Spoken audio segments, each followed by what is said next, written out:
on New to You, Tearjerkers Part 1, White Light, Black Rain.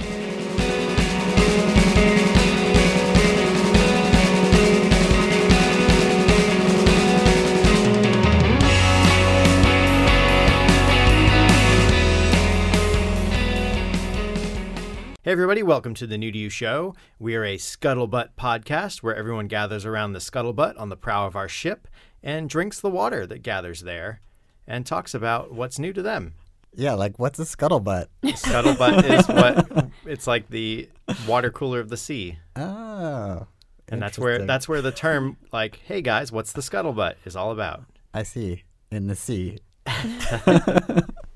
I'm one of your hosts, John Holt, and with me is Julian Cates, your other host. And joining us from season 1, I'm Mary Varn. Welcome back, Mary. Welcome back, Mary. Thanks. We missed you.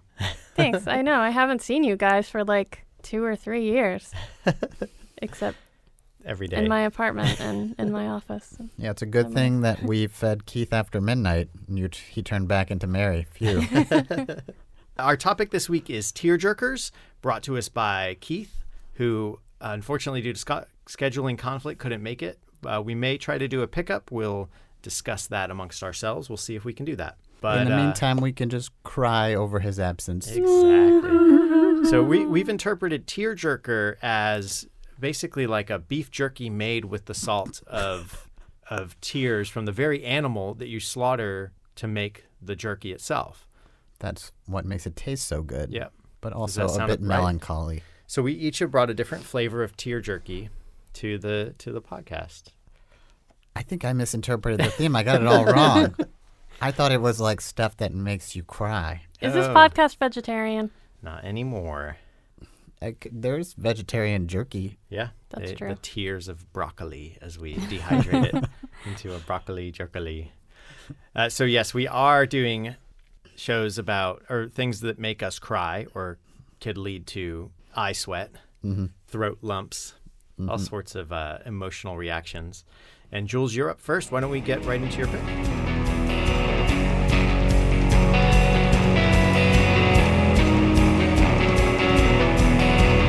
We're gazing at each other, but we're inside our looking. No room for fun, but love is strong.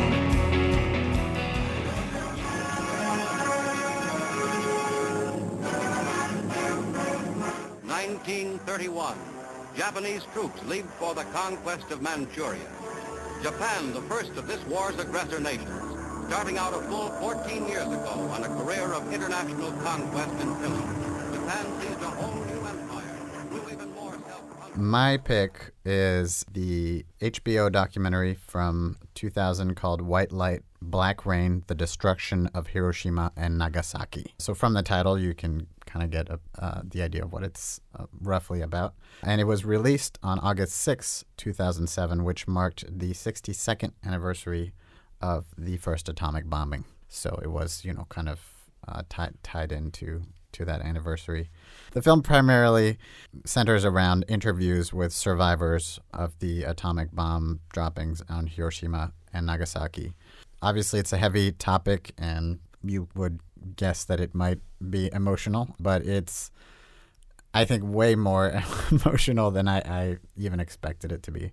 I mean, partly because the film is very well crafted, but also because the survivors are, I don't know, it's just incredibly moving. And I mean, I picked it partly because it was one of the most recent things I had seen that had moved me to tears. And surprisingly, upon watching it a second time, which was this afternoon, I also bawled, like deep sobs, like body shaking sobs, which was kind of shocking because I kind of thought watching it a second time would not have that effect because I would be maybe desensitized to it. But instead it was the opposite. It was like the tears came more quickly. The floodgate was open. Yeah, because it was like, that was already open. I think the first time you watch it, you're kind of like the shock of it, and it kind of takes a while to seep in, and it wasn't until towards the end that I really like let loose. But this time it was like 20 minutes in, it was like a goner. So it's kind of hard to talk about it because I feel like most people like are aware of Hiroshima and Nagasaki and the atomic bomb. Let's just walk through the real brief timeline, right? Yeah. So of the whole war, or where Well, do we just begin? so basically the end of World War II. Yeah.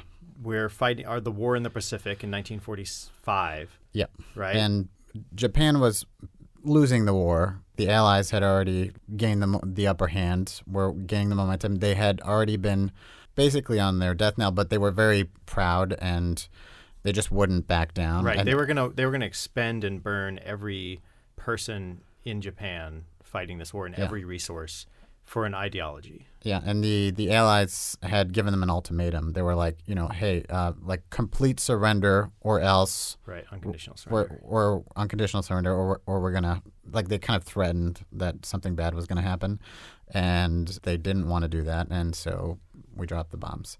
You can argue whether or not that was justified. I mean, the justification for the Allied for the U.S. is that basically it spared us from having to invade, and that invasion would have cost a lot of lives on both sides. But I just think, prolonged fighting at the capacity that we were doing it was costing. I mean, Japan alone would have been non-existent had the war continued. Yeah, I mean, it was for another 2 years. and it was already in bad shape because we had already done an intensive bombing campaign over the course of months where they had just dropped bombs all over Japan, like thousands and thousands of bombs. Firebombing. Yeah, and already hundreds of thousands of casualties, mostly civilian. And the country was already that's part of what makes it all so heartbreaking is that the Japanese people were already they were already beaten down. They were already the country had poured all of its resources into fighting this war.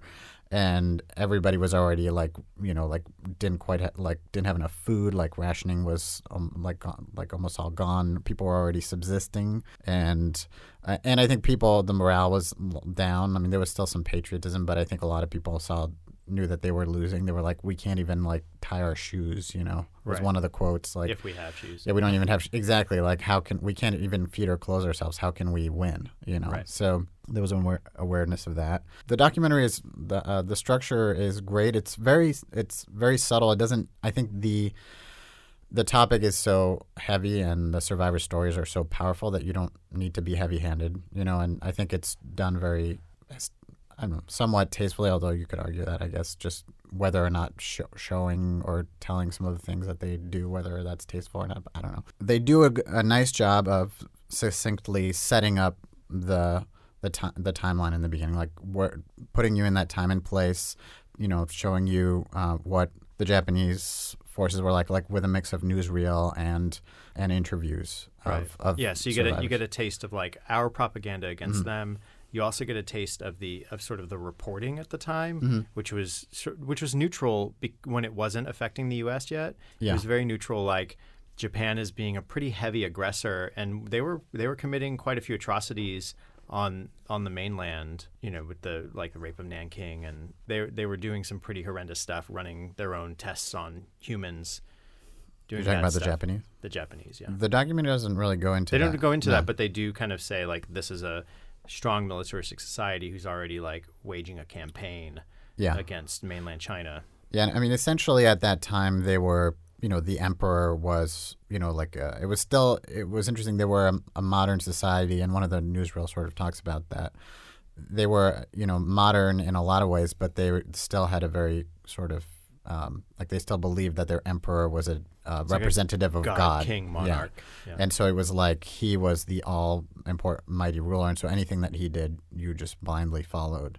And they just kind of, and I think also because their culture was fairly insular, it was easier to be all in on that idea. So anyways, that's what got them into the war, I suppose. Regardless of all that, like all wars, the tragedy is that, most of the common people, they didn't decide to go to war.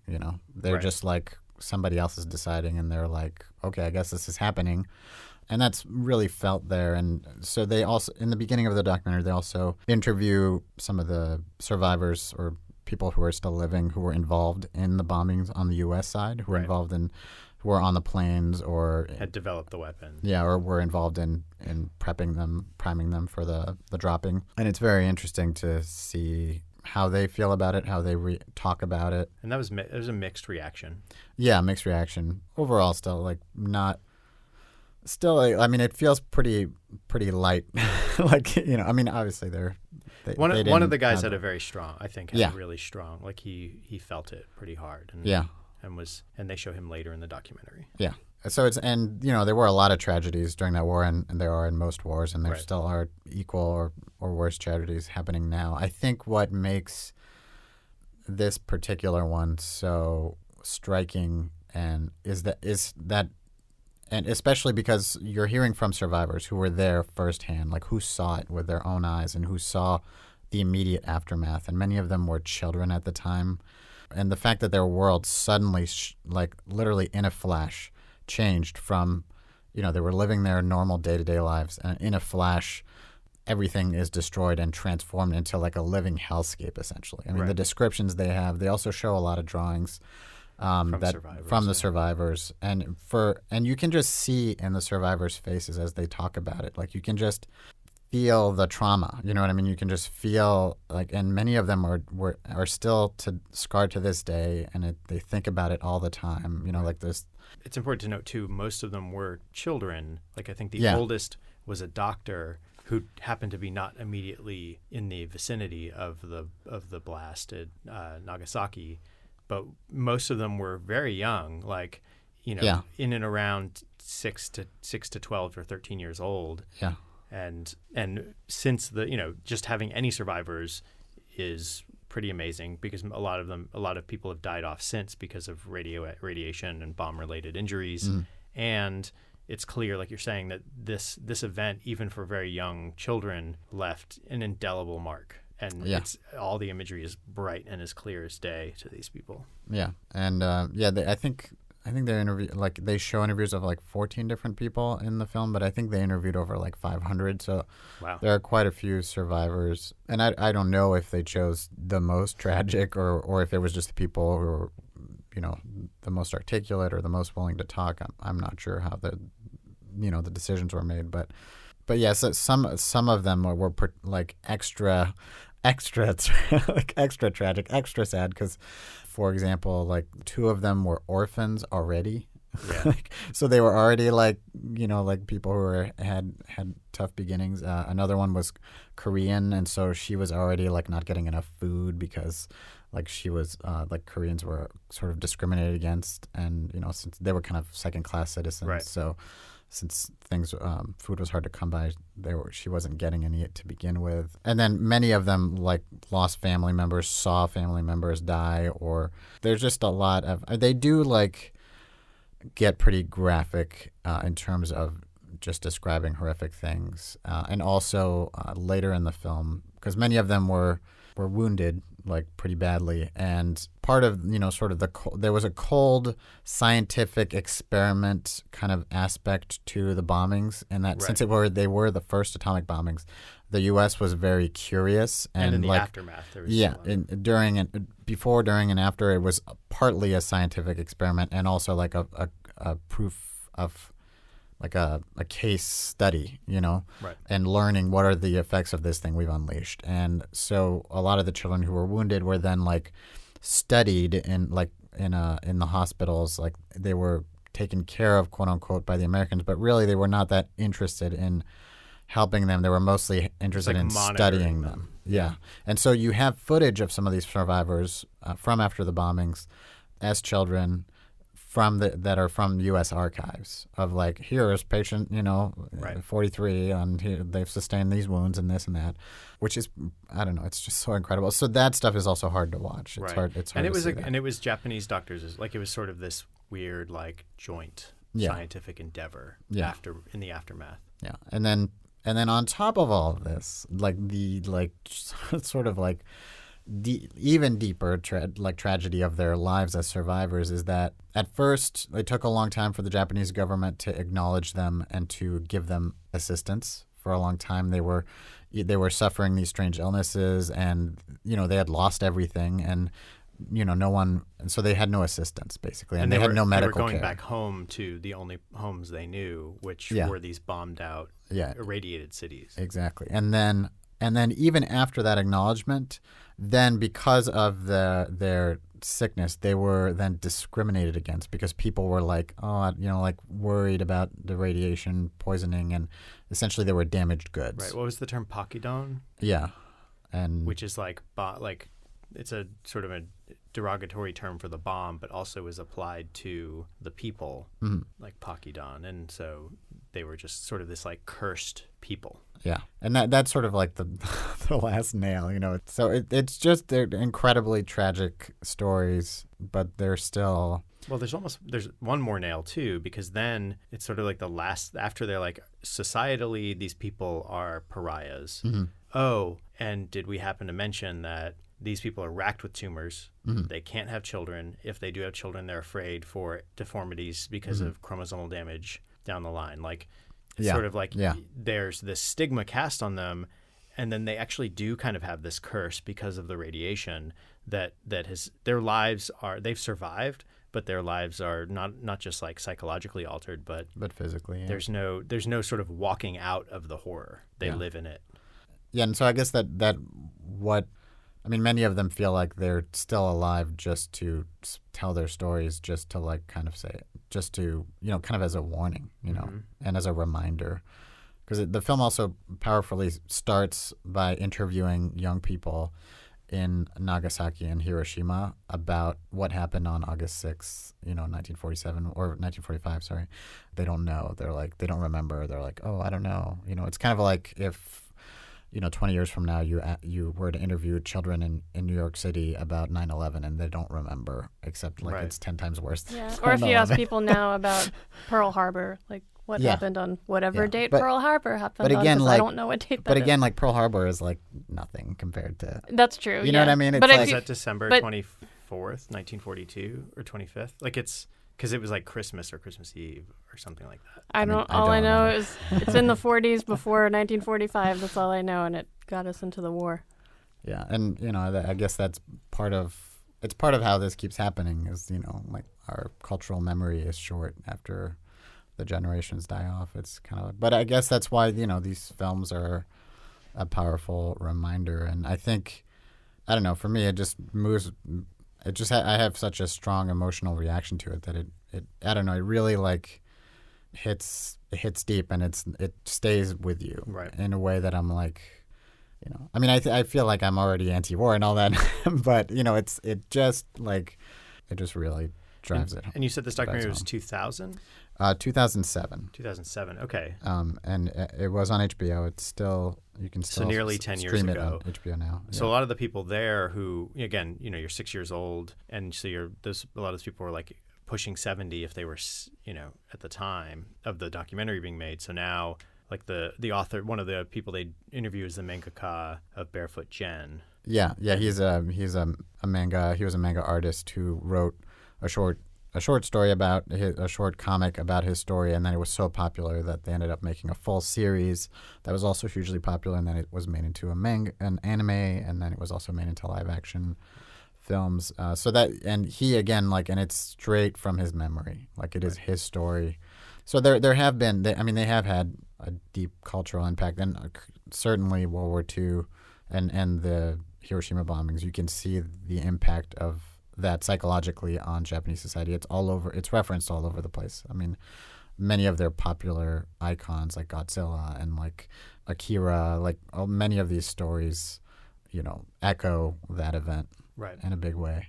I've been rambling on and on. What did you guys think? And did you guys cry when you watched it? Did tears jerk out of you?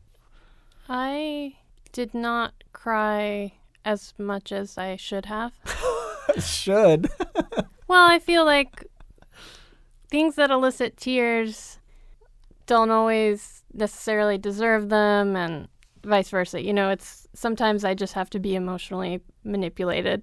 Mm-mm. But I found it very overwhelming and very sad. And I'm also sad that I didn't know, and if I didn't know, a lot of people probably don't know how many survivors there were who were around such horrors. I knew there were survivors who got cancer, and of course that's terrible in its own right, but I didn't know that there were so many survivors who were in areas of the bomb who witnessed the things they witnessed. And I think it's important to hear those stories, as horrific as it is, because it is a very like anti-war message. And so yeah, I didn't know that. I thought that people who were in the areas where the fire was so intense, I thought they would just be vaporized like the people at the very center were, Yeah. Yeah, and many of the ones who did survive, it was sort of, kind of miraculous or freakish, or, they just happened to be behind this a thing. wall, Or and someone else got vaporized on the, like, who was in the gap in the wall. Yeah. And I'm wondering if for some of them it was just that they were young and healthy and were able to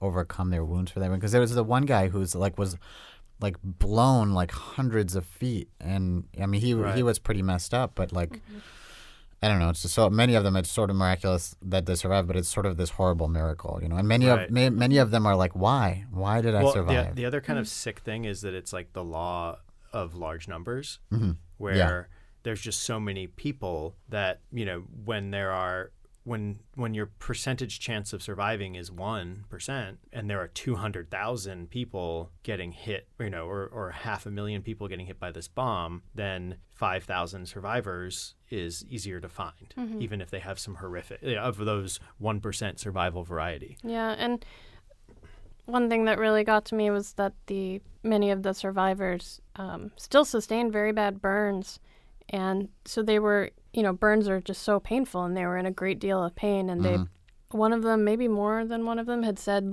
they were begging the doctors to kill them. Yeah, they said that was sort of the standard dialogue was, the nurses would come through and people would just say, kill us, kill us, kill us, kill us, kill us. Yeah, because they were just in horrible agony. Like endless pain. The other thing that really got to me was the woman who, her whole family died, and she said that she was the one who had convinced them to move to, I don't remember if it was Hiroshima or Nagasaki, but so she felt this guilt her whole life. And for her too, it was also like to come back to, because some of them did survive, and then they came back to the bomb blasted town and died because of the sicknesses from that. Yeah, and many of them suffered horrible survivor's guilt as well. Yeah. Because many of them, were with their sisters or brothers or mothers or saw their whole, their families died. And that was something they talked about too, where one of the women, her and her sister watched their mom die or find their mother dead, burned up.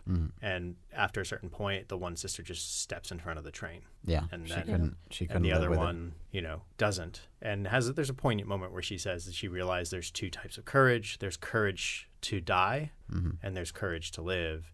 And her sister had the courage to die, and she has the courage to live. And so that she didn't denigrate what her sister did.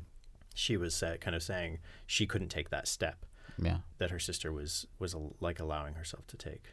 Yeah, I did realize about myself that I probably get teary in things that have to do with guilt, because I remember when tears did come to my eyes during that, were the story about the woman who I just told you about, who said she had convinced her family to move there, and so she felt very guilty. And then they show this, it's weird and kind of cheesy. They show this old black and white footage, must be from the 50s, I guess, or maybe the late 40s, of one of the pilots of one of the planes meeting a survivor in America. It's an American show. Oh, it's on that game show, This Is Your, it's like a TV show, game show. Yeah, This and is the host is really kind of over the top and odd. Just that was always so the format of that show is you come up and you're someone who's had people may not know that your life is interesting, and they bring you on and they take you through your past, and they fly all these people in and take you through these interesting things.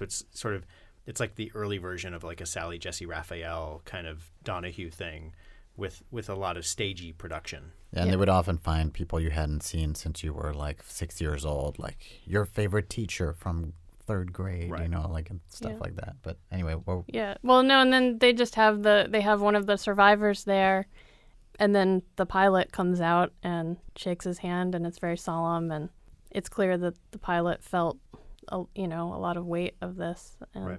It's just this kind of quiet, solemn moment, and I had tears. I didn't have tears in this one, but We're terrible people. Well, no, but I think that because one of your other picks, it was on sort of like you were flip-flopping between this and Grave of the Fireflies. Yeah.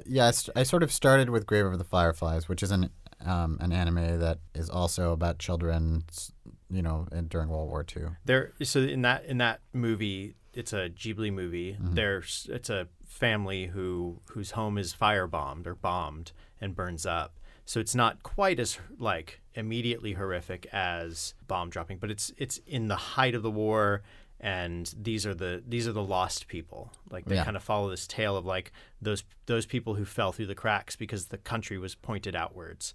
And so you just watch this brother try to care for his sister, and they're super young, very young, like 10 and 4 or something like that. And so the country is falling apart around them, and they're falling through the cracks. And I guess what I wanted to draw a parallel is that there's some very similar things and very like similar stories being told to the documentary. And I guess another parallel is that someone I think it was maybe about the election. They were talking about writing historical fiction, and they wrote a book about like this current election as a historical fiction and what's going on in Hillary's head or whatever. And they chose Hillary because she's actually like a human being, right? But the idea is that the guy said as a historical fiction author that you can report the facts, but crafting a narrative can actually get the emotional feelings and the sense of the time and the sense of the emotions of the time. That's what the art can do. Can kind of grasp that and pull it into the audience and put it in their face. And that's why I kind of think like with a documentary, it's hard for me, I think, because documentaries have a little bit of removal. Like they show terrible things, but there is like, I guess I feel a little more analytical when I'm watching them because the camera is a passive eye, and they're telling you horrible things, and they are upsetting and they are affecting me. But it's more something that I will process myself, and like I'm gaining information and knowledge about that stuff, and and feeling about it. But it's a different kind of feeling than when I'm in front of a narrative, which is reporting on the same emotions and reporting on the same events in some regards, like the human condition in horrific events, and these people telling a tale that's a distillation of real tales. That, like Grave of the Fireflies, is an open like floodgate for me because it is crafted to really, it strips away any artifice, and you are in these characters' lives and on their journey and watching it fall apart around you. It's like a rock in your heart. And in this, and it's more about how I ingest documentaries and stuff. And then there are also certain like cinema verite documentaries that can elicit more of an emotional response, because those are a little more, they're a little less like interview style and often more character studies. And you're seeing like Grey Gardens has some pretty like harsh and brutal things. Like you're watching these people like falling apart, in slow motion. I think too, it's more about like, rather than reflecting and talking about things that happened, it's more that you're witnessing things happening and you're watching things. It's more like not real time, but it's more like within a timeline. It's not like isolated memories. It's like a whole flow. Right. And I mean, even isolated, like you could, and in a particularly emotional journalistic photograph can be pretty powerful and can tell a whole story and be pretty brutal. And that's, it's different than, I don't know, there's something a little different when it's told in the context, like when that same photo is inside a museum about the whole thing, then it changes its weight and changes the narrative a little bit, because it's not just about like focusing on this thing and confronting everything that's there. It's about taking in the whole scene and taking in all this information and all these pieces and sort of understanding where everything stands. And I can empathize with the people and sympathize and feel for them. And that's my justification for why I didn't cry during the documentary. Have you seen Grave of the Fireflies, Mary? I have not. Oh, you haven't? So I've always intended to. I've always been told it's wonderful but very sad. And so therefore I've never watched it. I mean, I would also recommend it. I mean, they are kind of they're so related, and they're about similar events, and they're both tearjerkers for sure. I think Grave of the Fireflies is more of a slow burn. I think you ache in a different way at the end of that one. I think because you relate to the one character, the surviving brother. I don't know. I guess I don't want to spoil stuff, but I guess the way I felt like the reason why I draw a parallel between the two is because coming out of this documentary, the true horror is one that anyone should forget. That's like a big one, like, and not letting people forget. Like, should they forget? That's a really horrific thing. Two, it's that these people were lost to their society, both because they were like actively shunned, but two, because the war, like, they were just kind of shuffled under the carpet during the war. And that's kind of Grave of the Fireflies is about that actively happening. These people who are being ignored and lost. And so it's a very similar, it's a strong parallel between the two. And that's, I mean, I think for me, I was oscillating between the two, but I ended up choosing the documentary because it did end up hitting me harder. I think they're both sad for sure. But to me, I actually felt that the real people were more affecting. Like, for me, Grave of the Fireflies, because I know it's a story and it's artificial, even though it's based on, real stories, it's still easier for me to kind of brush it off because I'm like, it's made up story, Right. The same way you can brush off a horror movie because you're like, oh, like that's all fake. I can just remind myself it's all done on a movie set or whatever. And I think the other thing too is they were just all these survivors. Like, I normally do feel more detached from documentaries, but these people, just like, I just had to look at them and while they were speaking, right. Even though I'm reading the translations because I can't actually understand them, so I actually have to, like, I'm not directly hearing what they're saying, but just looking at their faces and it just piles up. It just builds and builds and builds throughout to where I just thought it was incredibly.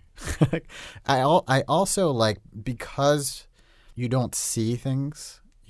And they just describe them for right. a lot of the times, or you see like an abstracted version of it. Like, I end up picturing them and the things that they're going through, and because I see the emotion in their faces, like, I think I ended up picturing really relating, picturing myself as them as a child, seeing like a woman like holding her baby who's a headless baby, like stuff like that. Just was like, and I think normally, like, my defense, I think I understand what you're saying. I think your defenses like are up in a different way. Like, I think a narrative like fiction can kind of slowly lower your defenses. I think we all protect ourselves from that kind of tragedy. I think I also actively, like, for a narrative, I actively allow myself, like, it's something where it's like, I'm going to actively allow myself to be emotionally invested in this story. And especially if it's something that reflects like a truth of human nature or like loss or guilt or something, then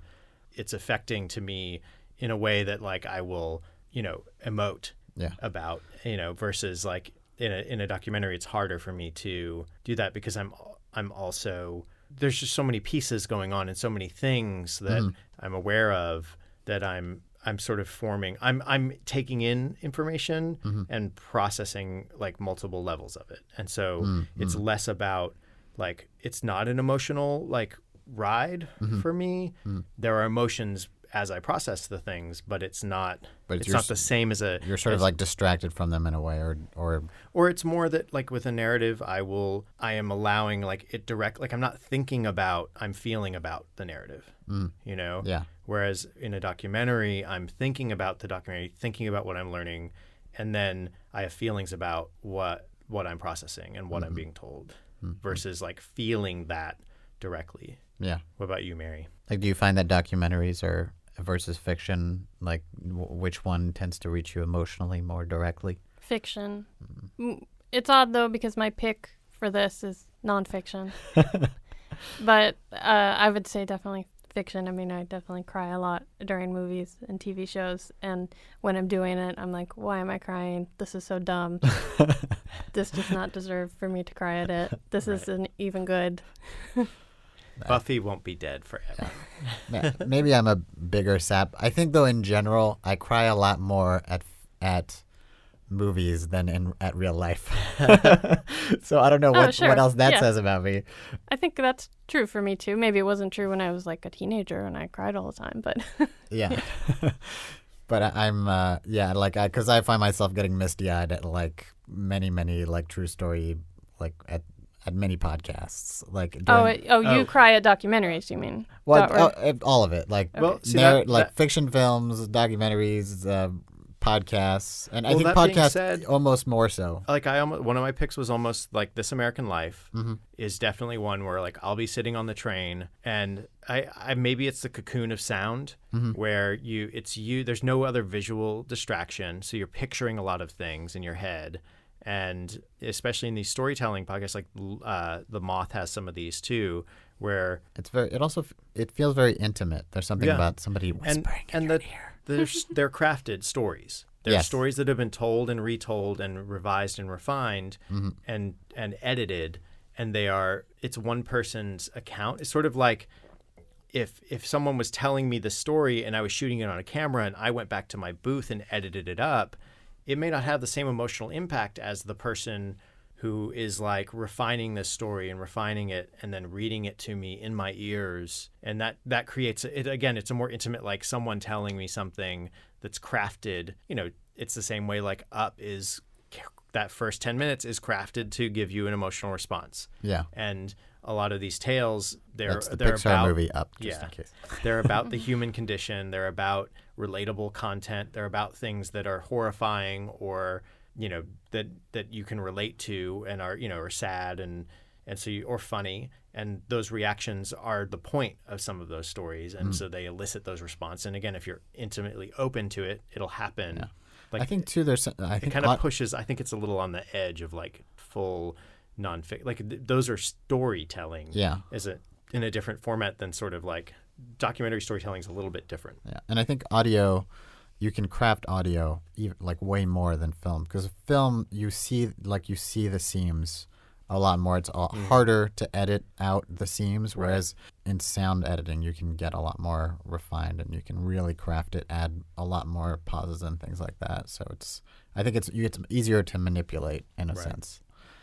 But yeah, so many podcasts. I think So Mary, what you said TV and film? What kind of does get you emotional? Like, are there any books or anything that? And that's a question to you, Jules. After this, like, can you think of books? You know, I was trying to think if I'd ever cried when reading a book, and I don't know that I have, but I have cried when listening to an Audible book because I use Audible now. So I think I am more likely to cry if it's spoken to me. And is that true for spoken nonfiction and fiction? Like, Well, yes, as you'll see, my pick is a spoken nonfiction. Is that true for fiction books too that are read? I can't think of one, but it probably has happened. Yeah, it's interesting. I don't think I've ever cried reading a book. I mean, part of it is that it's hard to cry while you're reading. But I think part of it too is that I'm not that well read. I have not read that many books, and I have not read that many sad books. Now, come to think of it, like I don't know if I've avoided that or, yeah, I've just never read anything like super tragic. Interestingly enough, I never thought about that, but there you go. Yeah, I didn't cry reading Harry Potter, I don't think. But I wouldn't call that super emotional.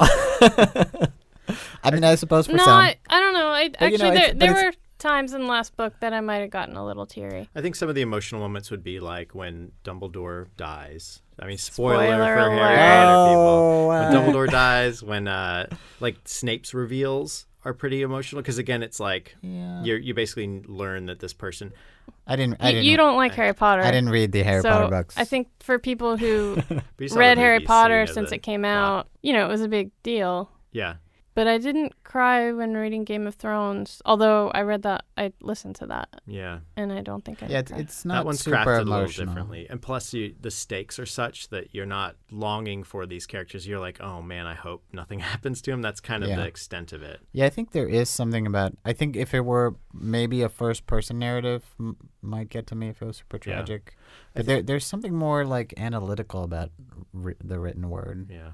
There are definitely tales that, and I can get into this more in my pick, but there are definitely tales that, especially if it's like a series where I'm invested in the characters and I've been with them for a long time, that like the Black Cauldron series and by the end it gets into this, you go through 5 or 6 books, or you're up through 4 or 5 books, and then you get to the end, and that last book is brutal.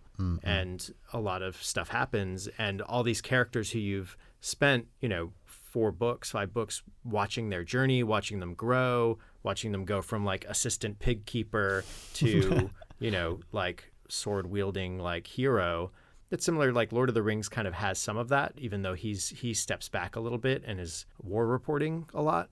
But there's an emotional tie between these two characters who are plodding forward, and there's some brutal parts that kind of take place near the end of that trilogy, that you've spent so much time with these characters and in the written page takes longer, so you've spent this much time with these people, and so they're it's narrative and fictional characters. Like, it's important to recognize that they're crafted well, and that that's why people are like, so these characters are my friends. Like, they're things that are always there to revisit, and there's a craft and a literature to them. And so when terrible things are happening to them, or their arc reaches a certain point and it's a reflection on the human condition, or your own emotion, things that when you think of them make you sad, then that, I think, is a moment where you can spill over and open up a little bit. So have you cried reading a book? Yes. Had several, or? Yeah, definitely.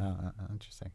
Yeah, I think for me the slowness is what detaches me, because it's so dilated that I think because my memory kind of sucks, by the time I'll reach the end of a series, like the beginning of the series is already pretty foggy in my mind, and so it's like, even though I've spent a long time with these characters, they're not like crystal clear, Right. Or I don't know. And maybe that's also why real life doesn't get me as much, because I'm like, I forget everything. Well, that's why you can also have really powerful short stories or Yeah. novellas that, and I don't know if you've had reactions, I'm getting misty on those, but can be some usually those also will pack a pretty heavy punch. Rick Moody's tales are crafted that way. He writes a lot, and who's the comedic author, Dave Sedaris, has some. Yeah. But again, they're very, very kind of like This American Life, where it's crafted. That's true. To tell a narrative. Before we go too far down on this, Yeah. because we can kind of bring this up a little bit on each of our picks. Yeah. Back to White Light, Black Rain. Yes. Mary, would you recommend somebody watch this documentary? Oh, yes, absolutely. It's your responsibility to learn about this. You should watch it. Yeah. And it's not, if you're like me, you won't necessarily bawl through the whole thing. If you're cold-hearted. If you're easily... If you're like the Grinch. if you're easily manipulated by fictional works, but not as much by a documentary, then you might be okay. Yeah. And I mean, it is I think also if you are sensitive to graphic images, I think that is good to warn people about that. It's graphic, but at the same time, I think it's important. Yeah. It's important to note that they're pretty tasteful. Oh yeah, absolutely. In how they show this. They show some pretty brutal stuff, but the clips are very short, and sometimes they're just photographs, and they're not exploitative about it. It's very much like what these people are willing to have shown. It's mostly what they tell you. Yeah. And you're just imagining. That terrible. gets pretty foul. But I think I think it's your responsibility as a human to know about it. Yeah, and I think also I think they really do save that stuff till the end, and it's after hearing everything to then see the images, they just have that much more power, because you see them within a context. They're not just they're not more like when you see it on the news and it's just sort of a flash of shock. It's the photographs? Yeah, and the footage. The real stuff, they save it for the end. Yeah, but I found the beginning where the survivors are describing the more, ground zero more to shocking. be the most horrific part, where they're just describing it. Yeah, and I was kind of talking about that at the beginning, where I think the first time I saw that, when I was taking all that in, it was just I was a little bit shell-shocked, and I think I was also taking a lot of information in and was more removed. And the second time, like that stuff became super vivid because, there wasn't the surprise of it, and I already knew everything. So now you were like actually illustrating it in your head. Yeah, and I had all the information was, I'd seen it recently, so it was fresh in my mind. And and so I just like those stories just became super impactful and devastating. I think that's why the second time it got me a lot quicker. Can I ask you guys, I haven't been to the 9/11 Memorial Museum that's been made here, and I haven't either. Yeah, and well, the new one, we haven't been to the new one. Yeah, I went to the temporary one because I had family visiting and they wanted to go. But yeah, when we went to that one, I just have a sort of aversion to.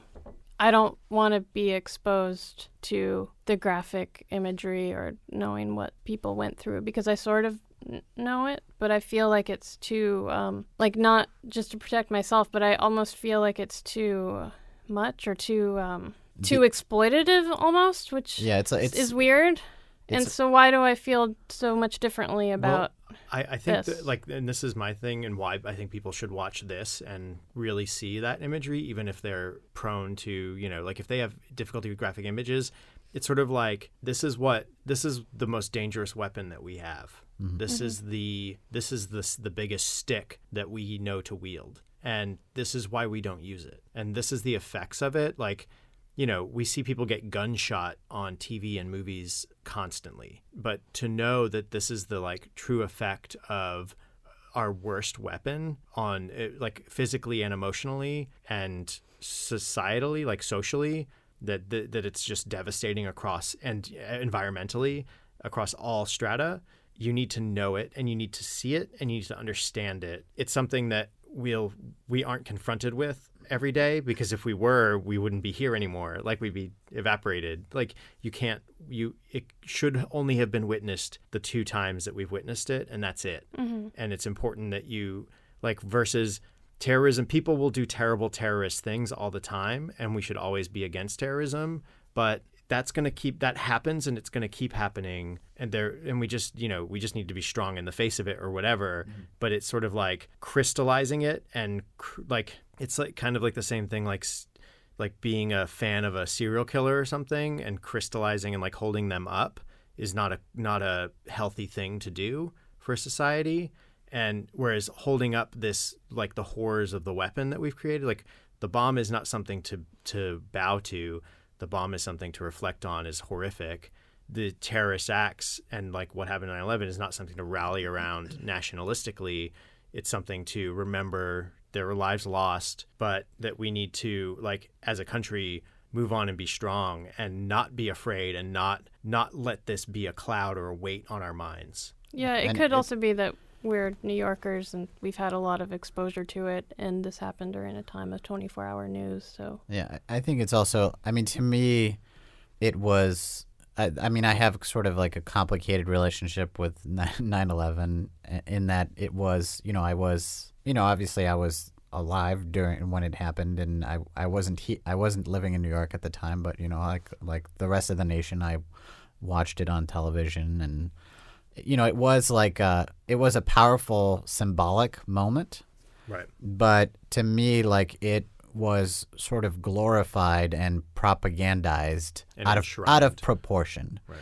And it was used to in a propaganda way that made it more traumatic than it needed to be, and it gave it more power than I wanted it to have. And so I think that's why I have this complicated relationship with it. And it's also to put it in proportion, the number of people who died during just these 2 bombs, which was just a tiny, tiny fraction of the people that died during World War II, was 100 times, at least 100 times more, 100 times the scale. No, even more than that. It was over 200,000 people died of just at the point of impact, and within 24 hours, yeah. And then since then, another 240,000 people have died. Yeah, and it was in general just much more horrific, and it was not sort of an isolated group of fanatics. It was a nation, actually several nations getting together and agreeing to do this. Right. It was a very large scale, crazy sort of decision. But we haven't had that level, that scale of conflict since. Right. And so maybe we learned something from it. I don't know. We'll see. Yeah. We'll see if it lasts. But yeah. So yeah, I think that's And I think to your point too, the enshrinement and the sort of like instant propagandizing and like kind of taking it and like raising a flag over it and waving it was not something like we were saying, hey, we were victorious, it's great, and there were definitely like people who were pro the bomb, yay, the thumbs up the bomb after World War II.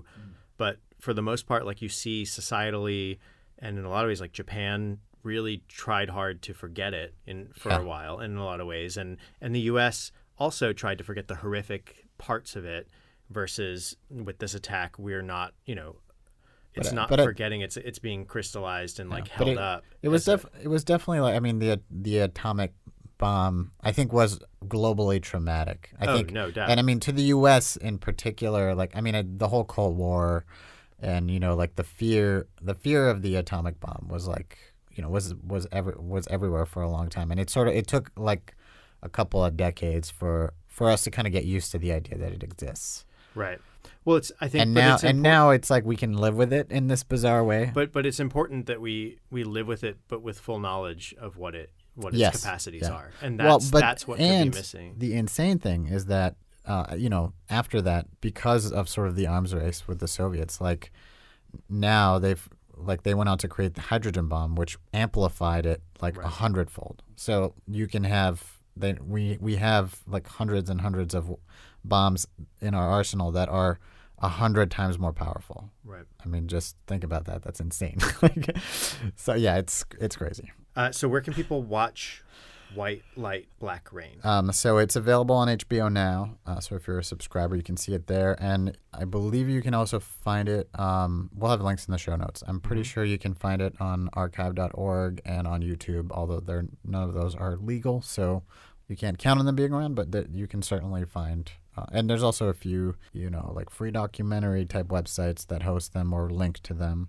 There's certainly many ways to see it. It can be a tough watch, but I think it's rewarding. And in some ways, I mean, the surprising thing is I think, having a good cry once in a while can be cathartic. I think there's a lot of messed up stuff going on in the world all the time, and it's always in the periphery. And, I think to really let some of it sink in and to have a good cry about it every now and then is healthy, I think. So for your health, do it.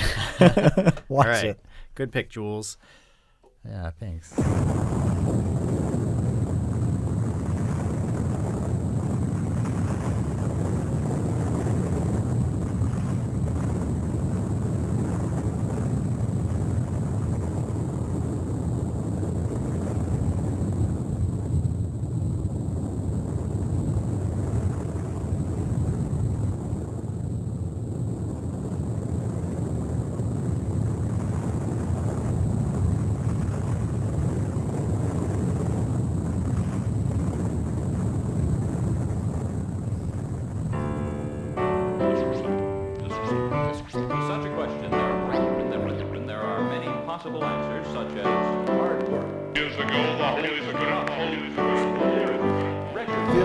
Alone in this hole of existence. I know it takes time, but I'm losing my persistence. The distance is too far to fetch, so I sketch on. I was one of your hosts, John Holt. You can find me on Twitter at Lord Joho, and you can find me on Instagram at BoredGhost, BORED_GHOST. That's where you can find me. Mary, where can people find you? You can find me on Twitter at Mary Varn. All right. Jules, where can people find you? You can find me on Twitter or Instagram at Beautiful Jules. All right. And before we go... John, what's new to you this week? All right. What's new to me this week is, I don't know how long I'll be doing it for, but right now I'm doing Boujou, doing a bullet journal, which if you go to, I think, bulletjournal.com, this guy has created, basically he has this organizational method for his life that kind of combines some theories and ideas from like your Google iCal lifestyle and journaling and that sort of like sense of like writing down your days and all that, and combines it into one format where you have basically you take like a moleskin, and it's kind of like bringing back the art of day booking a little bit, or like is it called a day book, where you have like it's a sheet for every day. day planner. Day planner, yeah. So basically, like the basic setup that he kind of shows you is that you start with like an index, which is a 2-page spread, and you actually make a future log, which will sort of be the like things you want to do in months over the course of however long you want this book to be. Usually it's like 6 months to a year for one journal. And then you index that future log so you can flip to it at any point. Then you start your first month, and you just sort of list the days of the week and sort of important things that'll happen on those days of the week, and on the opposite page, stuff that you want to try to get done that month. And then you go into your dailies, where it's almost like little bullet lists. That's thus a bullet journal, where you kind of, and there's different codes that he'll use. Like if it's an actual bullet, it's a task that he wants to do that day. If it's a circle around that bullet, like it's a very important task that's like has to get done that day. If he stars it, that might also be important. Like if there's an exclamation point, it's like pay special attention to this. If it's a dash instead of a dot, it's just a factoid or something they learned. But you can make up your own key too. Right. That's the whole point of it, is that it's very flexible. Right. So what I'm kind of saying is like that's the basics. So Yeah. you just kind of map out. You can also add charts, and then you just index those charts, so you can always flip to them from the index whenever you want to. And so by the end, you have a whole book that may be a year's worth of your life kind of mapped out, like little things you did that day, thoughts you had that you've jotted down, and then you can always like put that on the shelf and then revisit it later. So it's sort of like journaling and remembering your life in this digital age where everything's in the cloud, and it's probably backed up on a laptop that you don't even know if they have the power supply anymore, kind of thing. Like, it's like this, we live in a little bit of an ephemery, and so he's, I think, trying to retain that. And then some people have taken it, like Mary's saying, and gone like the scrapbooking level almost. Like they go so far as to like they're using all different color markers and like really designing it out and like adding collage, getting fancy with getting it, real fancy, and they create their own keys. Yeah, but I wasn't saying you have to be like that. I was just saying it's flexible. Right. You can do craft your it to own your level. system. You can do your own system, but you don't have to make it pretty. Yeah, I mean, that's part of what's nice about it, is it's very personalized. Like since you're making it from scratch, you don't have to bend to whatever software you're using, which is kind of the downside of a lot of the digital stuff. It's you kind of have to just go with their system, and that's it. They tend to not be very flexible. Yeah. And so, how long have you been doing it? Just for a week, And, but I'm just using it specifically for podcast stuff. oh, cool. So I because I'm not a big diary person. That's just not kind of my sensibility. So it's more about sort of like trying to organize and plan things that I want to like do more of and try to get stronger output of kind of thing, and also get a wrangle on so that it doesn't, I keep a lot going, and so trying to maintain it all. Yeah, I found that when I do choose to do stuff on paper like that, as much as like I sort of resist it because I really want in terms of efficiency and kind of what I like, I like the idea of doing everything digitally a lot more, but I do recognize that doing a select few things on paper or in a way that has a physical representation, it does have more power and like more brain space. Like it's just when you just have like many apps on a phone that when it's turned off, like my phone or my computer just represents a million things. Right. Whereas this journal just represents this one intention. Right. And I think there's something very powerful about that. As it's very easy for me to ignore the digital stuff or to get lost in the shuffle. Yeah, it's again, you can use whatever. They just kind of say, get a journal that is not so big that it'll be hard to carry, but not so small that it'll be annoying to write in, and just kind of scale what you want and design what you want to work with it. And he has some very simple, like if you have a task that you complete, you hit a check. If you have a task that it's sort of like, I'm not going to do that, you exit out. If you have a task that you're never going to do, you just like scratch it out.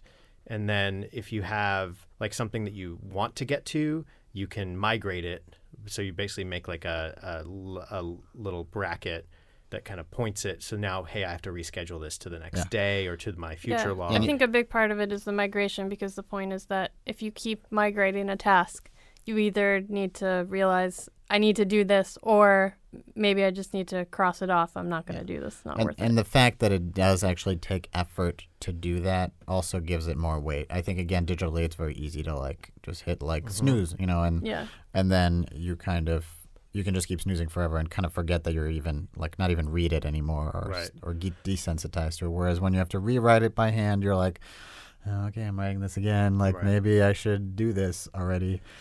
Because again, there are tasks and tools like Keep and iCal and all this, and Calendar for like in Google alone has Keep and Calendar that we can have checklists and all this stuff. But it's really it's the combination of it with the like journaling and like a little bit of like, one thing we don't have as much anymore are these written records, these logs. And some people would just keep logs of their day, and you go to an archaeologist and they'll say, hey, I can find more like truth and more like information and knowledge in a ship manifest and find more of a story than in most other artifacts that I find on a dig or in a research project. But the digital archaeologists, John, they'll be able to unearth so much.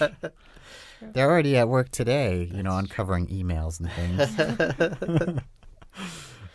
Yeah. So Bullet Journal, I think it's bulletjournal.com. It's BULLETJOURNAL. And even though you can personalize it, it is nice that he's already thought a lot of it through. So it makes it easier to get going without having to figure it all out. Yeah, you can like watch a video. There's also like subreddits Mary sent me where people just kind of like show off their bullet journals and talk about their and one thing that methods. helped me, because I started one too, is there's some things on BuzzFeed, because I just Googled like how to start a bullet journal, and they have a breakdown that made it less intimidating for me to start one, because I found his video, it's helpful, but it's, I don't know, something about it, it's a little intimidating, or, he's talking about future log, and it makes me not want to do it. Yeah. You can start small. But as somebody who has gone through many apps and systems and tried all kinds of like to-do or organizational systems, it's just beware that the systems themselves can be a form of procrastination.